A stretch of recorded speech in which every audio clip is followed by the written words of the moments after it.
The moment our relationship was officially exposed was in the park near Chun Chen's home. That day, we were sitting on a secluded bench in the park.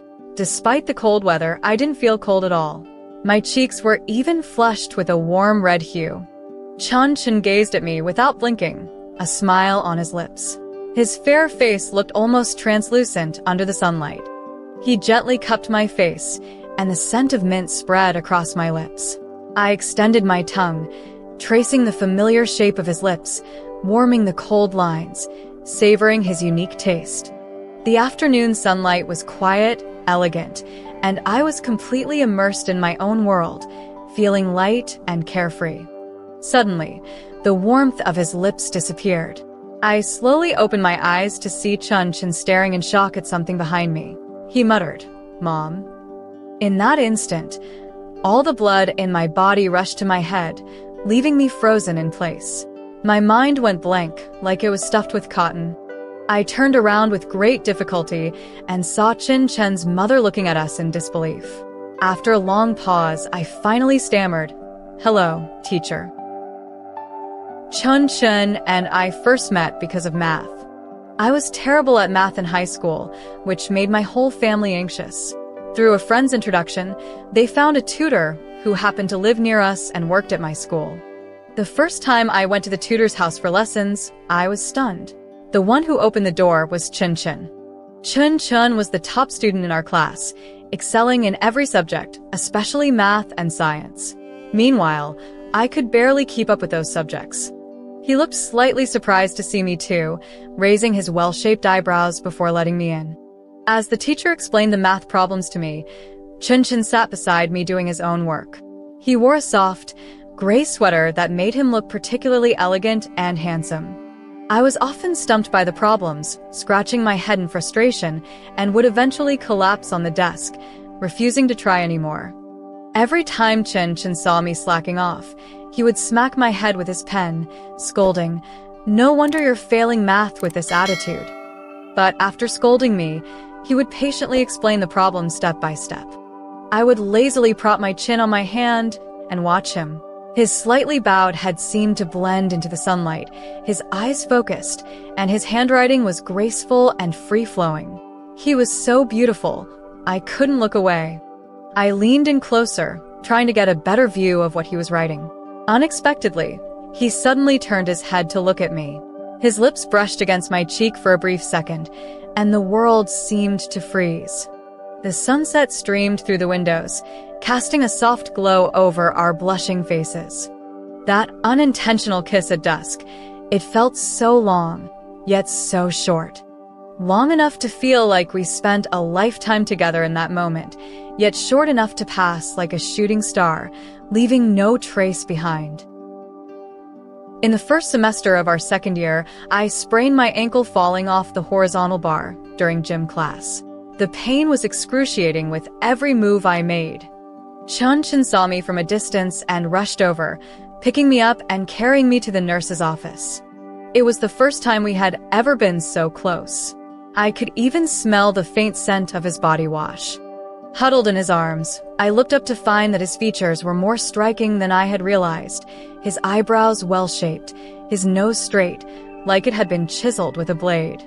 After the nurse bandaged me up, Chun Chen carried me home on his back. As I lay against him, I felt an inexplicable sense of security. The midday sun was scorching, and the ground was unbearably hot, as if it were teasing the restless hearts of young people. Sweat beads formed on Chun Chen's forehead, rolling down his neck and soaking into his shirt. When we reached my house, I took out a tissue and gently wiped the sweat from his forehead. As my hand touched his cheek, he suddenly grabbed my hand, his eyes locking onto mine, filled with uncontainable joy and affection. In a flash, he leaned down, his burning lips brushing mine for just a moment.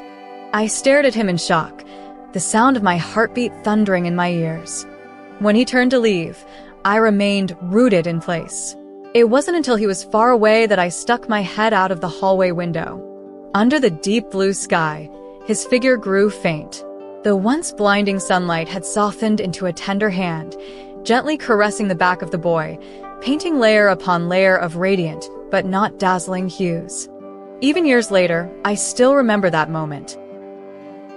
Our high schools strictly forbade dating, so Chun Chun and I barely interacted on campus. But on weekends, we would randomly hop on a bus, ride from the first stop to the last, and explore the entire city, holding hands and spending the best moments of our youth together. But no matter how careful we were, Chun Chen's mother eventually found out about us. That afternoon, the look she gave me was one of unfamiliarity and sternness. With trembling fingers, she pointed at me and said, "I never would have imagined it'd be you." Her once kind face turned icy cold. In that moment, a chill crept up from the depths of my heart, like being sentenced to a crime that could never be forgiven. I'll never forget the day, a month later, when I saw her again. She looked so much thinner and more haggard, no longer the warm teacher I once knew, but just an ordinary mother. Chun Chun is a posthumous child. He grew up without a father, and I spent over a decade raising him, hoping he'd make something of himself. If it weren't for you, he would have gone to Canada after his exams. But now he's telling me he doesn't want to go anymore. Tears welled in her eyes, her shoulders slumped. I looked at her, my pupils dilating, and an indescribable feeling began to rise within me. As I left the cafe, the cold wind hit me square in the face, making me shiver even more. Maybe it was time to say goodbye. The night we broke up, Chun Chun refused to leave, standing outside my house even as the rain poured harder and harder. I crouched by the window, biting my lip to stop myself from running down to him. In the end, it was Chun Chen's mother who dragged him away. Before he left, I saw him through the curtains, his lips tightly pressed, his eyes filled with sorrow, and his brows furrowed in pain, looking in the direction of my window. It was a sadness I had never seen before, heart-wrenching and unbearable. After that night, I never saw Chun Chun again. Some said he was sick, others said he was studying at home for the exams. Soon, the college entrance exams came as scheduled, and after my last test, I broke down in tears, all alone in the exam hall. His world was vast, his path long, full of endless opportunities for the future. But I could only stand still, trapped in my small world, watching him leave. Chun Chun continued to excel, never disappointing his family. He successfully applied to a university in Canada. The day he left, I stared at the sky, a brilliant blue without a single cloud in sight. Every time a plane flew by, it tugged at my heartstrings. Before he left, he sent me a message saying, "Su Xiao, as long as you tell me not to leave, I'll stay and give up everything." Inside, I screamed countless times, "Don't go. You can't leave. What will I do without you?" But in the end, I deleted it. Without Chun Chun in my life, everything still proceeded as usual. I chose to stay in Nanjing for my studies, staying in this ancient city with its glimmering lights. Only without Chun Chun by my side during the twilight hours. On his birthday, he posted a picture. There were many people celebrating with him, but it was the Chinese girl standing beside him who caught my attention. She was beautiful, with bright, lively eyes, and when she smiled, 2 shallow dimples appeared. The way she looked at him was full of affection. And he was looking back at her, with a gentle smile, his gaze soft and tender. Their smiles were like flashbulbs, piercing my eyes, filling me with an indescribable, dull ache. That night, I went on a craze spree, buying lots of beer and downing can after can. The beer was bitter and harsh, but it suited my mood, the burn searing through my insides. The next time I saw Chun Chun was at his house. I happened to be delivering a gift to my teacher when I found out that Chun Chun had suddenly returned to China. He hadn't come back in years, and this unexpected encounter left me unprepared. It was as if we were back in the past. The first time he opened the door for me, I was just as flustered, while he remained calm and collected, with a faint smile on his face. As I stepped into the house, I saw the small room straight ahead. Inside were still 2 desks, 2 chairs, and a small blackboard. That day, the sunlight was bright. The light poured into the room, warming the pale ceramic tiles, casting everything in a gentle glow. It was in this very room, during the purest and most beautiful days of my youth, that I first tasted love. I thought that after 5 years, I would gradually forget, but those memories, once etched deep, had already seeped into my bones. Chun Chen leaned against the doorway, arms crossed, looking at me thoughtfully, but said nothing. Our families lived close by, so we often ran into each other at the intersection on our way to work. One day, I woke up late and was anxiously waiting for a taxi by the roadside, but none appeared. Then I saw Chun Chen's car. Without thinking, I rushed over to flag him down. It wasn't until I sat in the passenger seat that I realized the atmosphere in the car was unusually awkward. He didn't speak to me, his long, slender hands skillfully maneuvering the steering wheel. I watched, gradually lost in thought.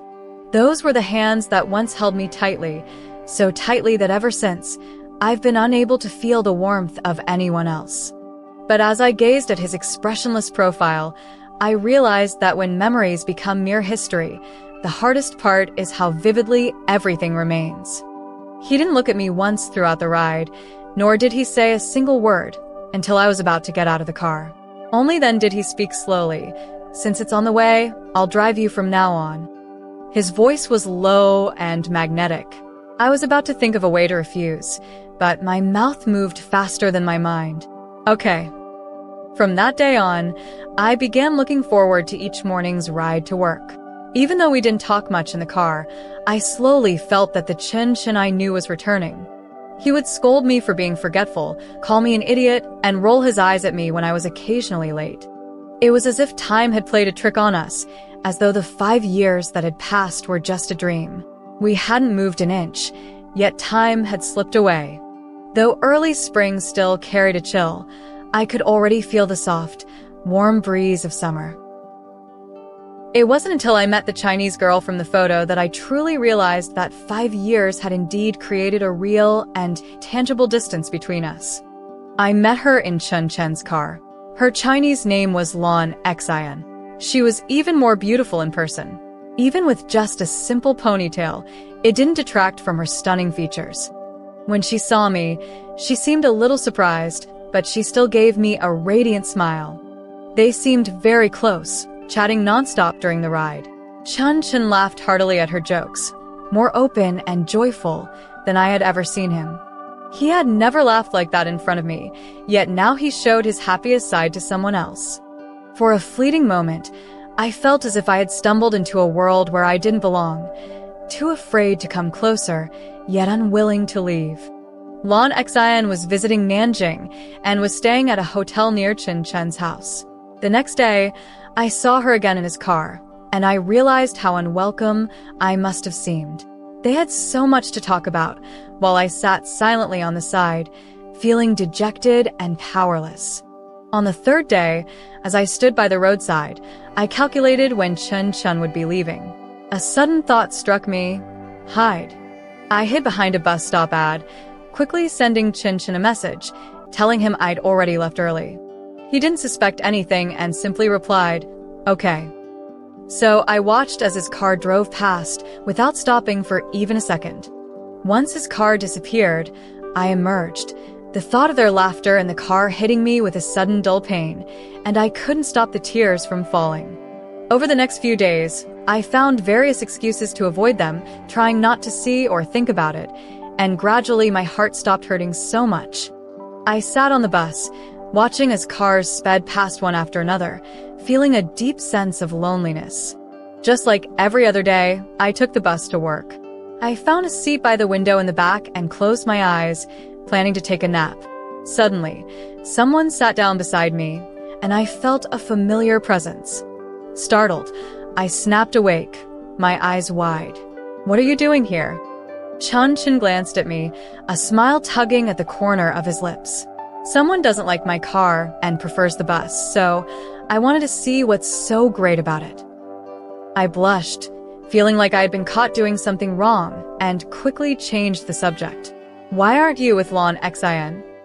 His smile deepened, and he turned to me, his gaze full of warmth and affection. She left long ago. She said that if she didn't, someone would hold a grudge against her forever. After he finished, he took my clenched hand in his deep gaze locking onto mine. If 5 years aren't enough to forget someone, then maybe it's a lifetime to remember. The early morning sunlight was soft, warm against my skin. I leaned into his embrace, both fearful and brave, afraid it was all a dream that would end when we got off the bus. On the first day after we got back together, Chun-Chin couldn't wait to take me to see his mother. When she saw our hands clasped together, she didn't seem as surprised as I expected. Instead, she smiled gently and asked when we planned to get married. It all felt too unreal. On our wedding day, in front of all the guests, he slid the ring onto my finger and said, "There was a time when I stood in a foreign country, surrounded by people who looked so different, and I couldn't even find a shadow that reminded me of you. Now I can finally tell you, I missed you so much." As he said those words, his mother stood beside him, wiping away tears, though her face was still full of happiness.